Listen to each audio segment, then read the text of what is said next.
யாருமா இது? என்னமா படத்துல நடிக்க சான்ஸ் வேணுமா? சான்ஸ் எல்லாம் இல்லமா. ஏற்கனவே என்ன கூட்டிட்டு வந்து அது ஒழுங்கா நடிக்க மாட்டேங்குதுங்க. இதுல உன்னையெல்லாம் நடிக்க வைக்க முடியாது. அவ்வளவு அழகா இருக்கு. படத்துல நடிக்கிறதுல சான்ஸ் வேண்டானே. விஜய் அஜித்லாம் வந்திருக்கேன்னு சொன்னாங்க. அத பார்த்துட்டு அப்படியே பால் கொல்கட்டில செஞ்சிருந்தேன். அதை கொடுத்துட்டு போறேன்னு வந்தனே. என்னது? விஜய் அஜித்தா? இப்பதான் 2 பேர் வந்து த்ரிஷா வேணும் நயன்தாரா வேணும் புலம்பிட்டு இருந்தானுங்க. நீ என்னமா புதுசா மறுபடியும் விஜய் அஜித்துங்கிற? இங்க பாருமா, அங்க 2 பேர் நிக்கிறாங்கல்ல, அவங்கதான் எங்க படத்துக்கு ஹீரோ. பக்கத்துல நிக்குதே ஒரு பொண்ணு, அதுதான் ஹீரோயின். சும்மா அது கேள்வியில கேட்டுட்டு இருக்காதீங்கம்மா. என்னது? விஜய் அஜித்லாம் வரலையா?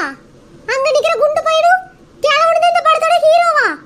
ஐயையே, பத்தாவதுக்கு அந்த குதிரால் போட்ட பொண்ணு தான் ஹீரோயினா? ஏங்க அதுக்கு நீங்க என்னையவே நடிக்க வைக்கலாம். அதான் நடிக்க இன்ட்ரெஸ்ட் இல்லைன்னு சொன்னியேம்மா.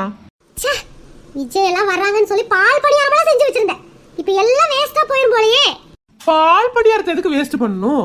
பேசாம என்கிட்ட கொடுத்துருங்க, நான் சாப்பிட்டுக்கிறேன்.